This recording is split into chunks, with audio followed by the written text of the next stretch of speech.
everyone, and welcome to Jack and Cat Adventures. Today we're going to be making seafood crepes.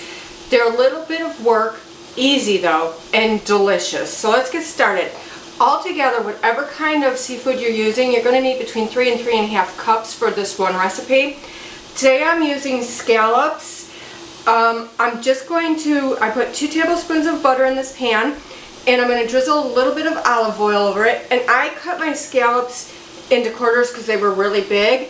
All I'm doing is cooking them through. I don't want to roast them because we're going to have a lot of flavors mingling, and I think that having that roasted charred taste might not be what you're looking for in this recipe. So I'm just going to cook these scallops till they're done. I also have shrimp. Now I have a recipe. Go to our YouTube channel and it shows you how to make the shrimp. All I do is rinse the shrimp, dry it really well, put salt, pepper, fresh lemon juice on top, and a little bit of olive oil, and mix it together, put it on a tray, put it in the oven at 400 for about 15 to 20 minutes until the shrimp are done. That's it. Then I also have langostinos, which some people call mini lobsters or baby lobsters. I got those at Trader Joe's. Those are fully cooked. You don't need to cook them. And I'm also throwing in a little bit of that fake imitation crab because that gives it a really nice flavor throughout the crepe. So I'm going to get started on this, these scallops. And in the meantime, you're going to want to cut up about 2 cloves of garlic, or however much you want, or how little you want. This recipe is all tailored to your likes and dislikes, okay? So it's really up to you how you want to do it. Then I have a shallot here. I have about probably 3 tablespoons of shallot, but you don't need to use that much. I just like the flavor. You're going to need some kind of mushrooms if you like them. If not, leave them out. I'm using portobello caps because they're nice and meaty, and I don't want my mushrooms to be in the background sogginess. So once I get all of this stuff cooked up and ready to go, then I'm going to brown my mushrooms. There's also a video on there on how I brown my mushrooms. Alright, once my scallops are done, I'm not going to overcook them. Make sure you don't overcook them in here because we're still going to bake this in the oven. So I'm going to just drain them on a paper towel because you have the butter and olive oil in there. Okay. Now mine just have a little tinge of, just a little bit of tinge of brown on them. That's perfect. Now, we're going to use the same pan. We're going to add a little bit more butter, maybe a half a tablespoon or a tablespoon. It's up to you. I'm going to throw that in and turn this on. And then I'm going to add my shallots and my garlic. Now, don't cook this too high. You don't want it to burn, especially that garlic. You just want to soften this up. That's all.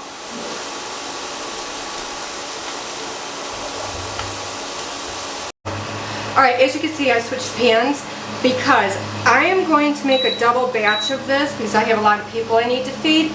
And so I needed a bigger pan. I wasn't thinking. But everything that I told you so far is for a single recipe, okay? So just, if you're making a single one, just do what I'm saying. So what you want to do is you want to get, with your mushrooms done, put your onions and garlic in your pan.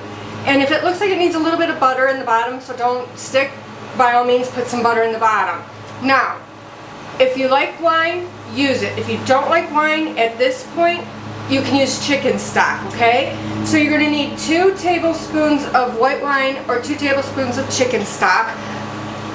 I'm pouring my white wine in here because I want to burn off that alcohol. I don't want that pungent alcohol flavor. Just turn this up and just keep stirring it. This just gives a little bit of depth to the dish. I'm going to add a little bit of citrus. Even though I put citrus on my shrimp, I'm going to add a little bit of citrus at the end of the dish. So that way there's just that little acidic taste that you're going to have. With all this seafood, it will taste amazing, believe me. Now, if you just use the chicken broth, you can move on to the next step. You don't have to let it burn off. And the next step would be you're going to add everything to your pan,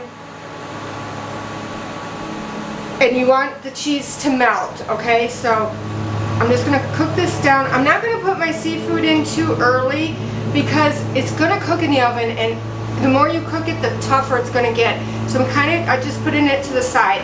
You're gonna need to preheat your oven to 350 degrees, and you're gonna need a 9x13 pan and spray it just very lightly on the bottom to make sure that the tortillas don't stick.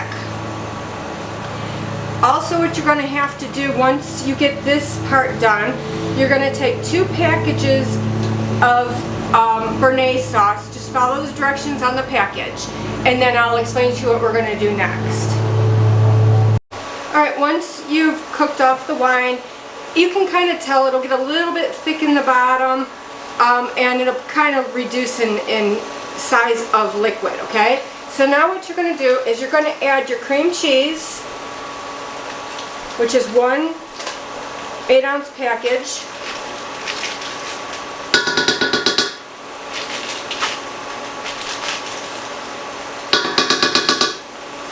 Cream cheese. Okay, and then you're going to cook this until it melts. You're going to need 1 cup, let me check, of shredded cheese. I'm using Swiss and Gruyere that I got from Trader Joe's. This is fantastic in this recipe. I'm just going to add my whole thing, so like I said, I'm doubling it. I'm going to put some cheese on top when we're done, and I think I'm going to use like a Fiesta cheese, not sure yet. And then you need a 1/2 cup of half and half. Now make sure you keep stirring this so it doesn't burn on the bottom. And then I'm going to add a little bit of Slap Your Mamas. You don't have to.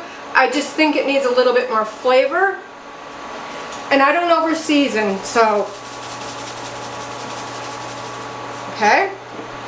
So I'm just going to stir this until it melts. Turn it down, it's a little bit on the high side. Once this melts, then we'll add all of our seafood.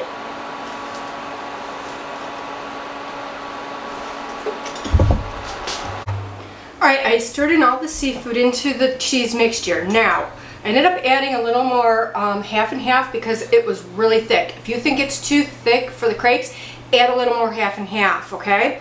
I also added about 4 drops of like a hot sauce to kind of zhuzh it up a little bit. You don't need to do that.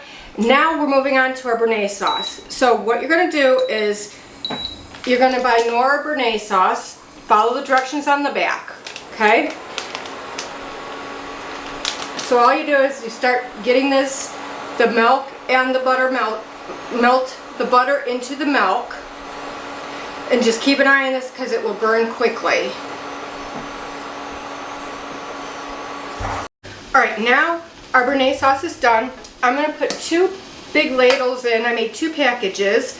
Now make sure you keep a little bit for the tops of your seafood crepes, okay? I'm just going to add a little bit more, okay. And you don't have to add this. If you find that your mixture is tasting how you want it to taste, then just omit this. I just like it because there's a little bit of tarragon in it and some spices, and it just makes the crepe itself really creamy.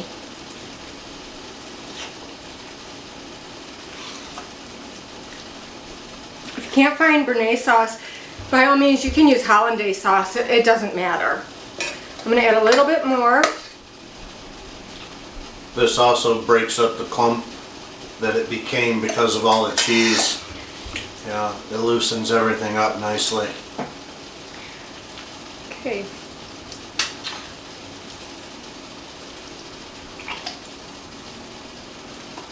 Okay, I think that's good for me. So what I'm going to do is I'm going to clean up my workspace, and then we'll come back and make the crepes. Alright, so I put a little bit of the Béarnaise sauce in the bottom of my pan. I have my flour tortilla, and I'm going to do, these are like medium-sized flour tortillas, so I'm going to do about a 1/2 cup and see how it goes. And you can use your offset spatula or whatever to, move it around. Just make sure you have enough in there for that you get the flavor of the seafood. Okay, and then all I'm going to do is, I'm not going to fold them all in. I'm just going to do the sides. So kind of just tuck it and then roll it, and then put that seam side down in your pan. Okay? They look fabulous. Once I get these all done, I'll come back to you and show you what else we need to do. Alright, once you have them all rolled, you're going to take more of the béarnaise sauce and you're just going to drizzle it on top of the crepes.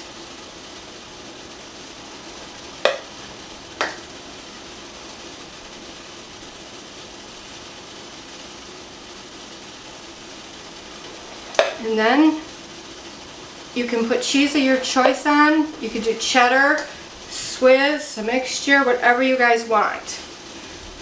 And then you're going to pop it into a 350-degree oven for about 30 minutes to 40 minutes, or until everything's just heated through. Alright, when they come out of the oven, I'm going to sprinkle mine with some green onion. This just gives it a little bit more of a crunch flavor. It's delicious. And you can serve these with sour cream or salsa, or just by themselves, however you want. You don't even need to add the green onions. If you don't like them, don't add them. A little garnish never hurts nobody. Alright, so here's our finished crepes. As you can see, the tops are nice and golden brown. The cheese is kind of crunchy. That's what you're looking for. And these took about 45 minutes altogether. So please like, share, comment, and subscribe. And remember, you do you.